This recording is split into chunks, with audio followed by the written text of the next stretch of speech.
All right, everybody, welcome back to the post game show to get you in the know. I am Ethan Myers with the know. Make sure you check us out everywhere at Be in the Know. Check out the website www.theknow.com. Um, Saints are rolling, possibly at the worst time of the season. I'm not mad at it, as I said in the pregame show. Um, you know, I'm I'm happy either way. The Saints win, great. They deserve it. They're playing hard. They lose, move up in the draft pick selection. So one of those games where Jameis Winston, a former Saint, so hard to hate that. He had a couple of big throws, but I think I can't remember who tweeted it, but somebody said it's like peak Jameis Winston that you go for the 2 point conversion, you get intentional grounding. Not very often that you see something like that happen on, um, a 2 point conversion. Most guys are just going for it, trying to hit the receiver somewhere, but instead Winston opted to throw it away. But yeah, so immediate reaction is the Saints look good. There was a couple of moments where it seemed like they were going to regress into the Saints of old, but um, they clawed back. They fought to the very end.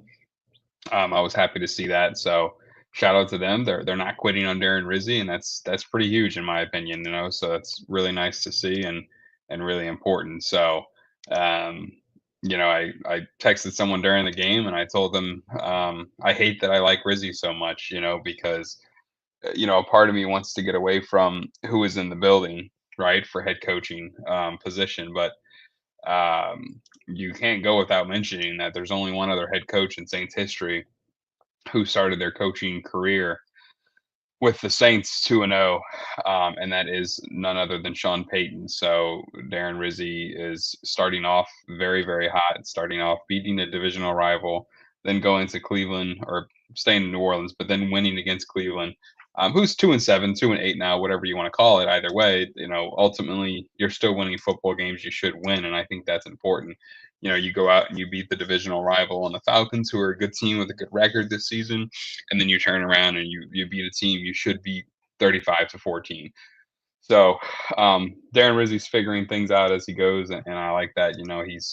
Um, he's definitely not quiet or passive or anything like that. So I really enjoy what he brings to the field, to the team, and it seems like the players do too. So I think that's ultimately the most important thing. But like I said, I hate that I love him because I I'm in the ballpark of finding a new direction, and but at the same time, Rizzy feels like a very different direction than we were going with Dennis Allen, so it's a little different there.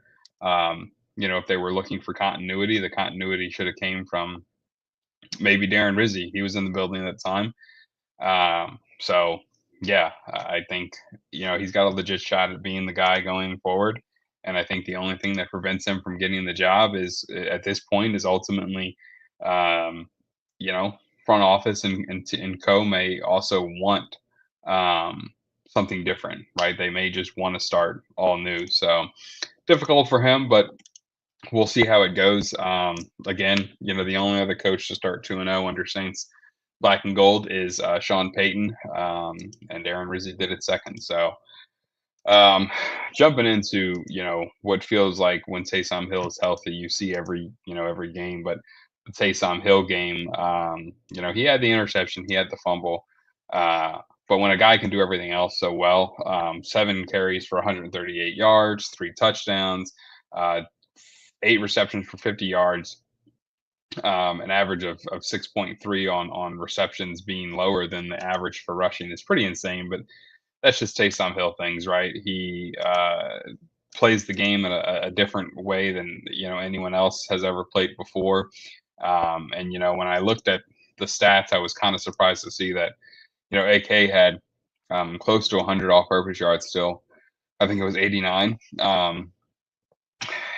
Considering it felt like the Saints, or I'm sorry, the Browns were doing everything they could to stay in front of um, or I'm sorry, AK. It opened up the field and everything like that for Taysom Hill even more. So I think you have to credit AK to still being effective when he's not effective because they didn't want AK to beat you, and the Saints showed that hey, we can beat you without Alvin Kamara. So despite the roller coaster of a game Taysom Hill gave us, at the start, we were just going up and up and up, and then we crashed back down, and then it was up and down all over again with Hill. So, that big run at the end there was nice. We tweeted out, um, do we score on Jameis Winston here? And it was kind of like a tongue-in-cheek joke about him scoring on the Falcons late in the game. But we really didn't even have to get to that point because Taysom just broke a big one and 75 yards, which tied Mark Ingram for the longest run in Saints history at 75 in fourth place.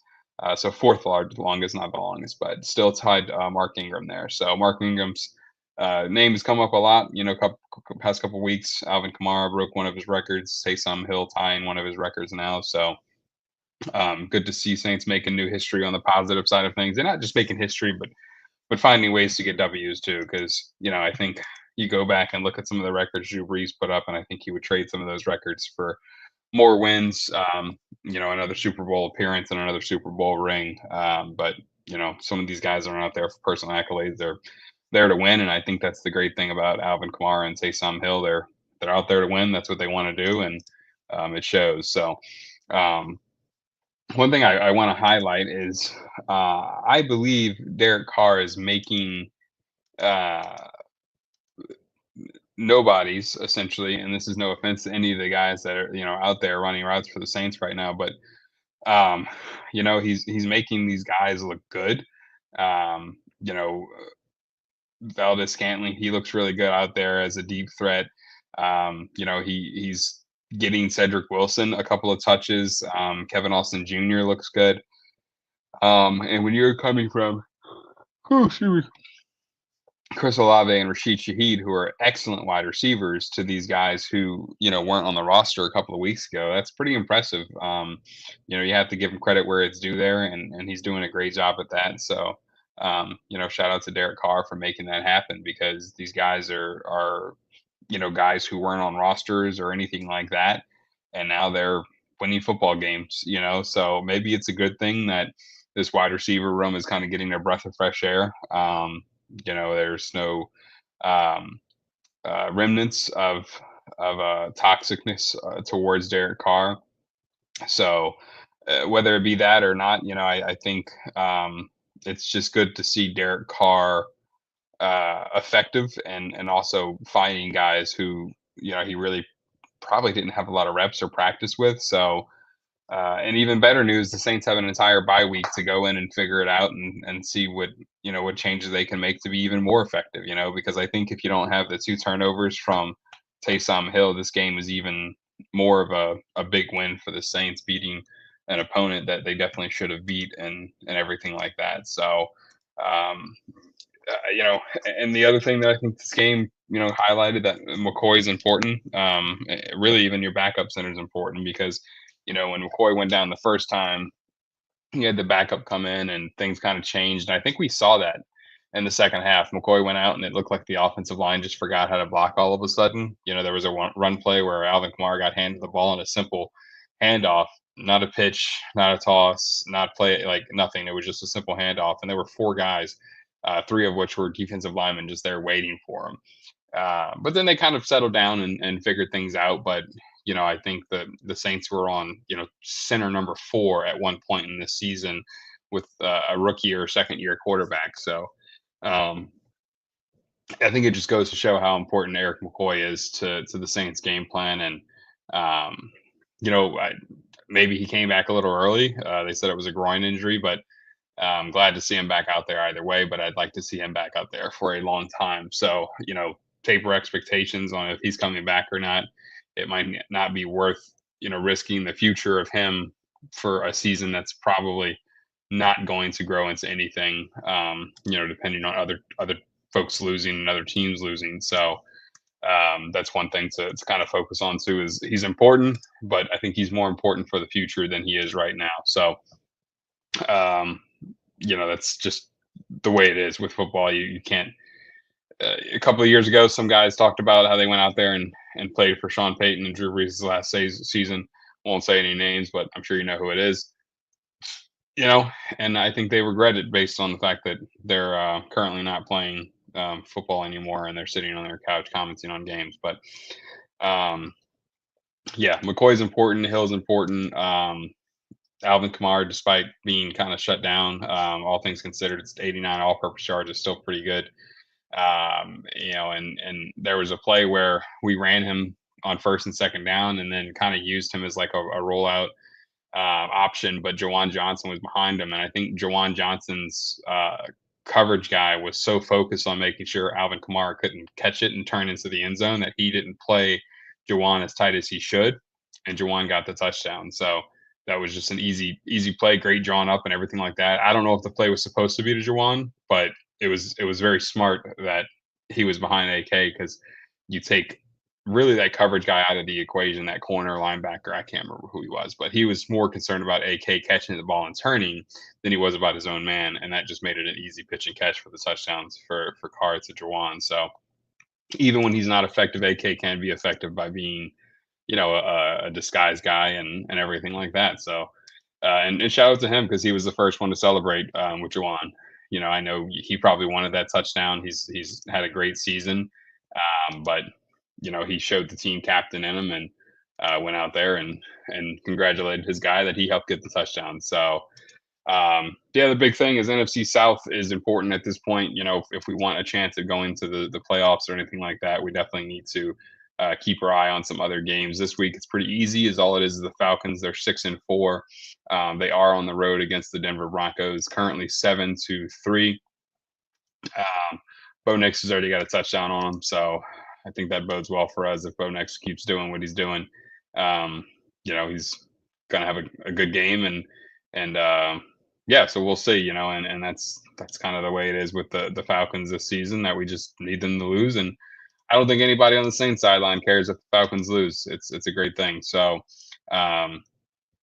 Other than that, the other two teams in the NFC South, the Bucks and the Carolina Panthers, are on a bye week this week. Us and the Falcons will be on a bye week next week. So Saints going into the bye week, really in better position than I think most folks expected them to be, all things considered. So it'll be interesting to see how that all plays out, because Falcons drop a couple of games, it's going to get really, really interesting for the Saints for playoff chances. So we'll see how this Falcons game goes the rest of the game, and it should be interesting to see what happens.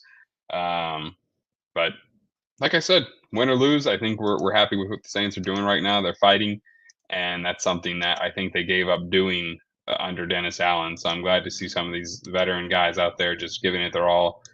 Cameron Jordan, he's playing more minutes now or more snaps. I shouldn't say minutes. It's not basketball, but more snaps now than he was in previous weeks. So a lot of guys out there just showing fight and everything like that. So love to see that.